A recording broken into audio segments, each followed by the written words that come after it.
Welcome to the Artichoke Heart Podcast, peeling back the layers to get to the heart of what really matters, with your hosts, Maggie Butterfield, Ruth Harris, and Gretchen Peters. We're so glad you're here. Welcome back to the Artichoke Heart. We are really going to be peeling back the layers today as we talk about personalities, talk about taking personality tests to help us relate better to people, help us learn from each other. So let's get into it. What are we going to talk about? How about we start on the Enneagram? So I am amazed, friends, that I still meet people. I will say, have you ever heard of the Enneagram? In just conversation, and there's still people that have not heard of the Enneagram. And it's been around for a very long time, but I just think maybe it's getting more floor time, if you will, now. It's just very popular to study personalities. You know, we have the internet and there's a million different ones that you can choose from, but the Enneagram has just been so fascinating to me. Oddly enough, my husband is the one that encouraged me, him and I both, to take it and then to kind of read up to understand which ones our kids are. And I kind of drug my foot because I just thought it's just another personality test. I already know, the basis of who I am, but this is a little different. This tells you who you are in stress. This tells you who you are when you're operating in health as far as your emotional state and your personality in general. And it just is beautiful when you're trying to understand your kids more. Right? And so they don't recommend that your kids take it until they're much older. Really, I even saw one that said 21 because their personality is still developing so much. However, I'm telling you, my son, since 3, has been the kid that will give you the shirt off of his back, his coat. If you break a crayon, he's going to go over there and try to rescue you. So he already has this, what we say, Enneagram 2 personality, the helper. And so he is only 9, but I can already see that he has a lot of those attributes. And we went through the quiz with him, and he is definitely showing tendencies of a 2. Our daughter is 13, and she shows that she is a 1, and that is typically the leaders and things like that. And the reformer. Yes. They want to change the world. They've got some great ideas. They're the really good thinkers. Absolutely, yeah. She's typical firstborn and loves to take charge and lead, and she's a perfectionist. So in health, that looks like pioneering something or leading the way in confidence, but when it's in her unhealthiness, it's really being hard on herself and almost frustrated that she's failed at something or gets stuck in that. So we're learning about what that looks like. My husband is a 9. He's the peacemaker. He doesn't really like confrontation. He just wants everybody to be at peace. So he will literally function in unhappiness because he doesn't want to confront others to make calamity, and so he kind of suppresses his own wants because he just wants it to be peaceful. And I am a 6, and they call us the loyalist. And so you are loyal. It's so crazy because when I was reading about the Enneagram, I almost got fixated on the negative because 6s can be very fearful and apprehensive and just want to feel safe. So I got caught up in that. But you know what? It's just like anything else in life. There is the good and bad, the high and low. And functioning well in a healthy way, I think that 6s are beautiful, and we're the friend that's there till the house burns down, and you can count on us. And when we're not, then we're terrified to leave the house because the world might come falling down. So, like Chicken Little. Yeah. Do you girls know what your Enneagram is? Yeah, you're better at, it so well. I'm just getting into the Enneagram world, ladies, so. Okay, I will go with first off. I think that had I taken this test when I was a child, I do actually think I would have been a 6. I am a 3, so now I'm very much the achiever, very much that one that, feels best if I accomplish something. I like to know that I'm doing something to help the world and that I've created something. So that's my personality. But as a child, I was not nearly as outgoing. I was a little more afraid and dealt with some of those things. So I see where I developed over the years, and I really do think that I started as a 6. So that is the interesting part about what you said with kids. I see the same thing with my children. I'm like, I wonder how much certain ones are set, because I have one daughter that she rates as a 6, so that loyalist, but I can see her achiever stuff going on too. So I'm wondering if she will change over the years. Yeah, and my husband is a 2. He is the helper, so kind of like your son there.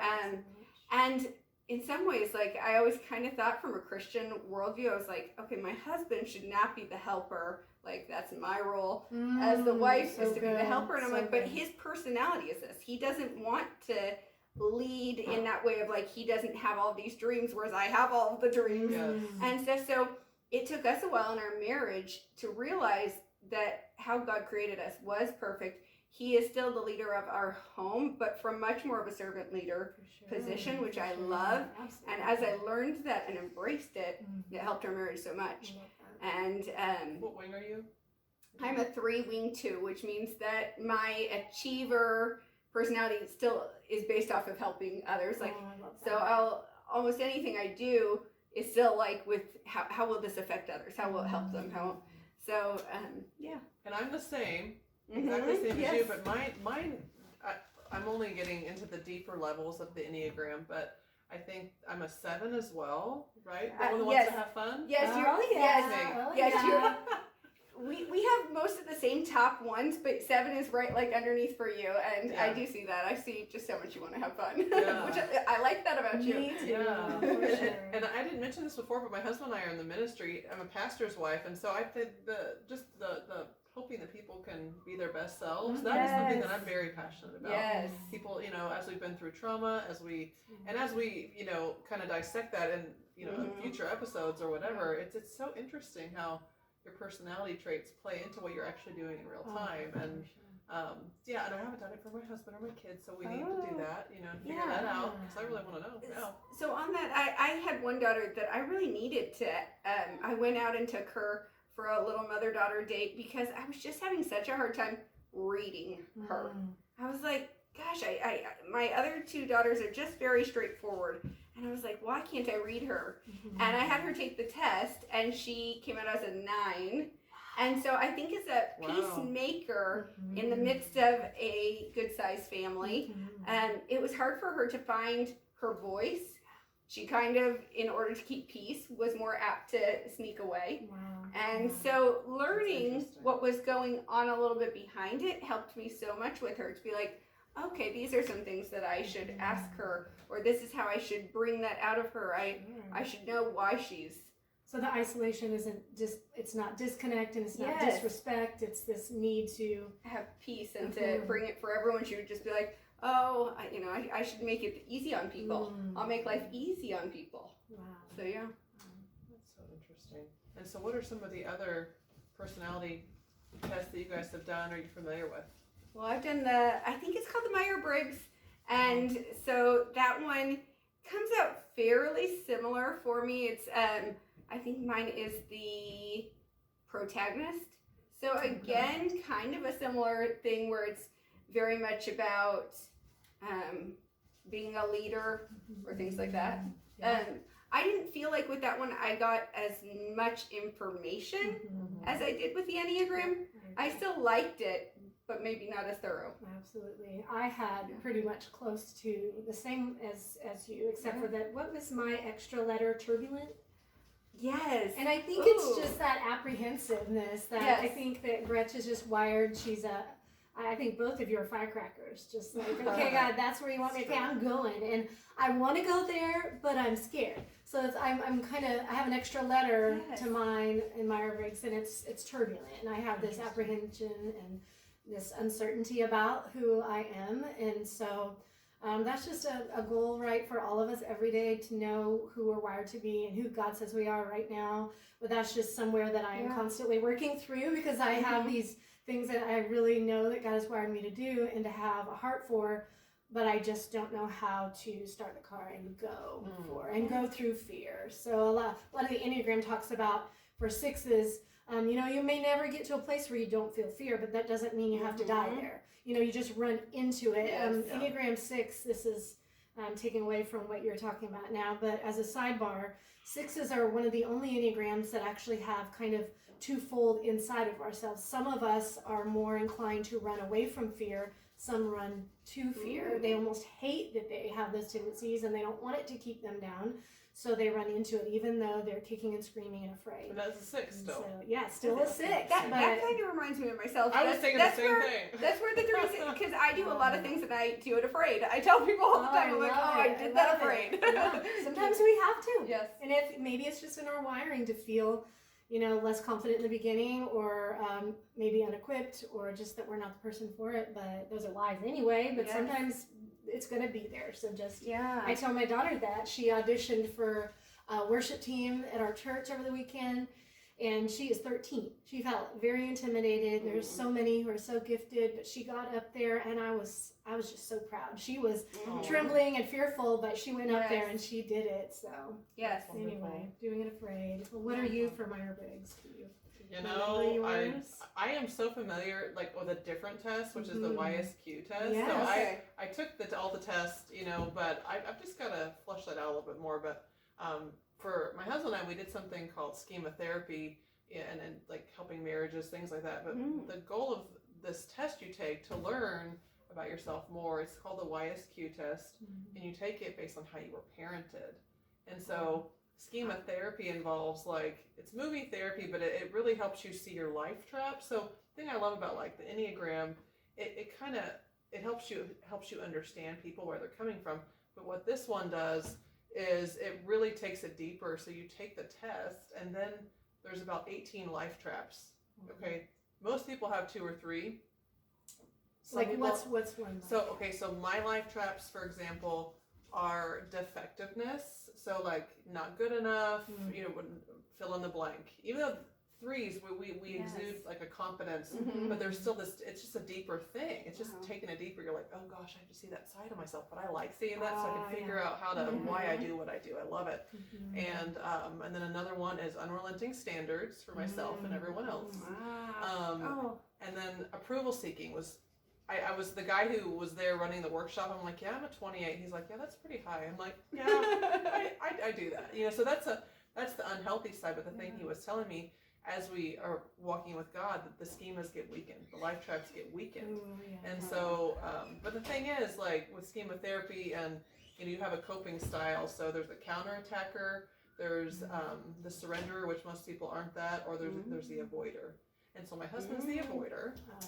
And which one do you think I am? I'm nothing. I am the counterattacker. I'm chasing him when he's trying to conflict. And the thing with the avoider type of personality, so you have a coping style, right? And then you have the life traps. And so your coping style, it all affects and works together.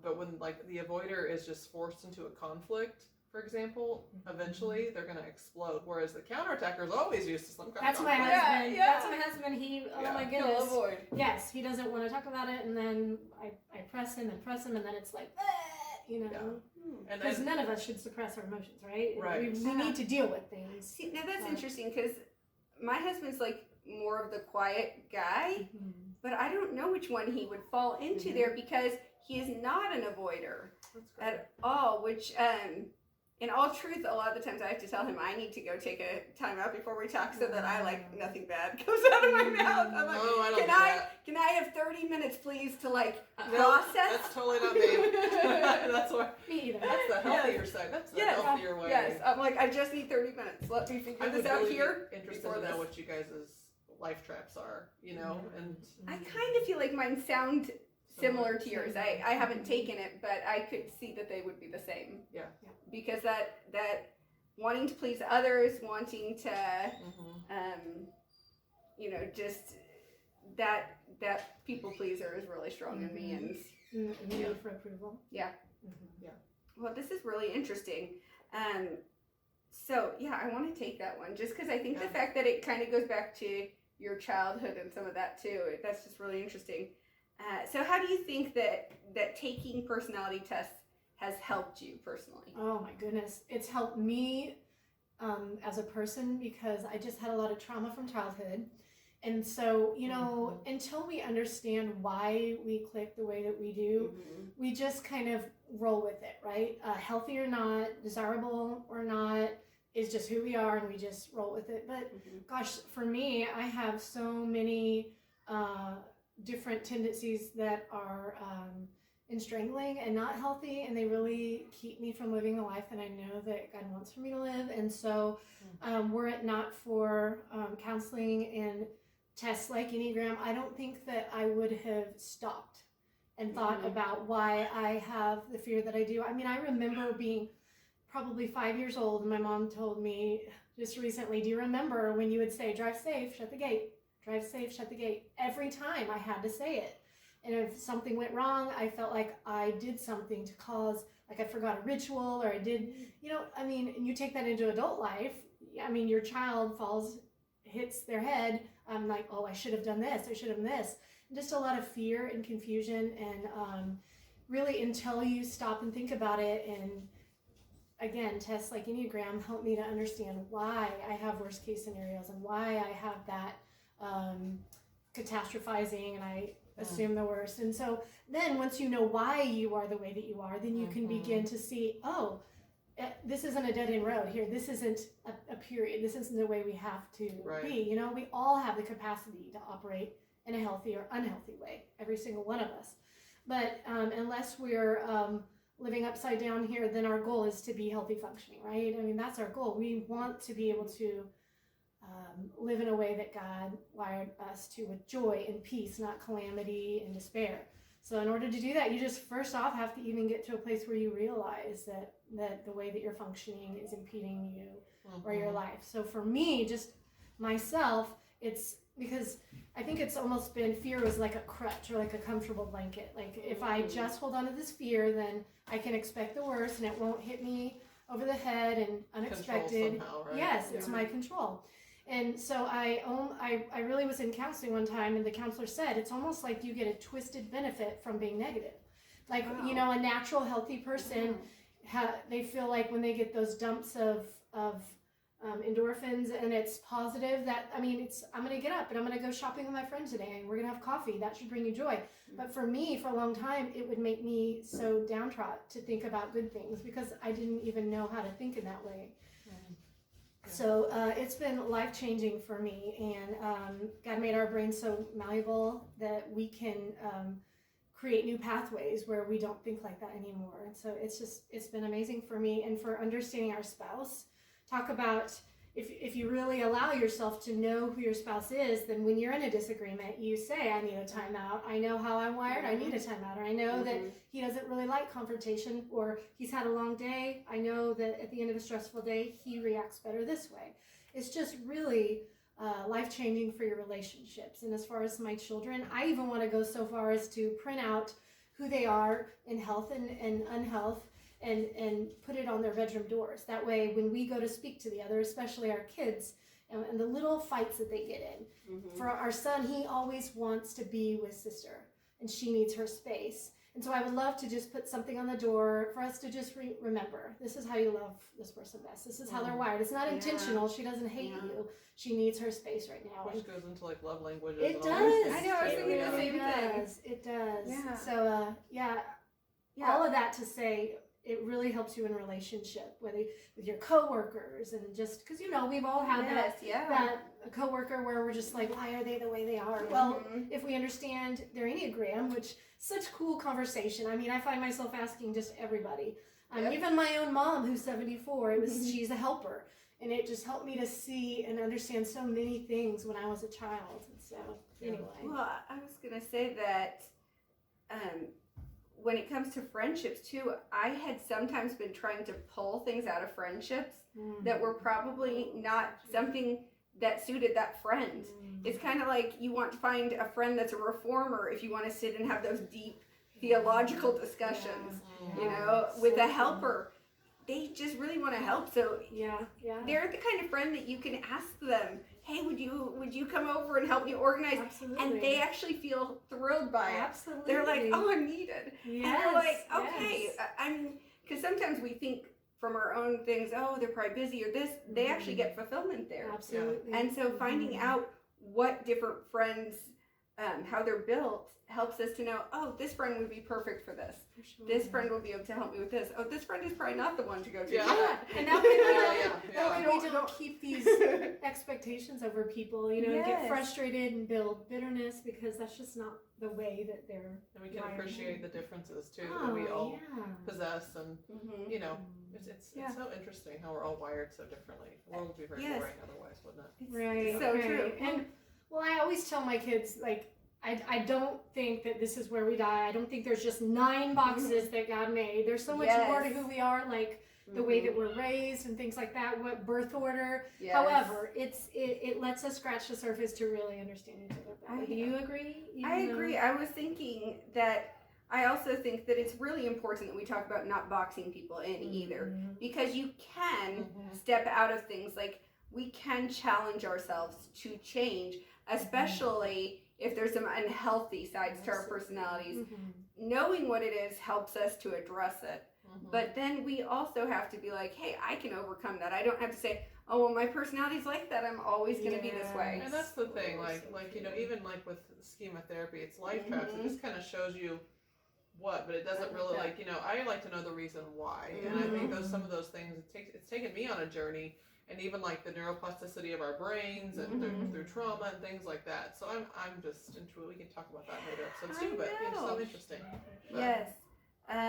The one thing I did want to add here too is some people are not fans of personality tests. They do feel like it's limiting. Some of them, I have heard from the Enneagram, there are people that have told me that there's some spiritual context maybe behind it, that it's not from a Christian mindset, and that is normally what I try to shape the things, you know, that I put into myself, is I try to go from a Christian lens. But I think that there is still some good things to researching these things. We shouldn't put anything too high on a pedestal, yeah, but that this really can be something that we can use. Absolutely. Okay. Well, I think we had a great discussion. For yeah, it's very good. I hope that it helped you guys to listen and hear some of those things. I really want to check out the one that you did. What did you call it again? YSQ. YSQ. Okay. So, you guys, I would love to hear from other people. We'd love to find out what your guys is. Where's my 6s at? Yeah, let's find out some different things. We'd love to hear about it. Thank you guys so much. Take care. Bye. Bye. Bye.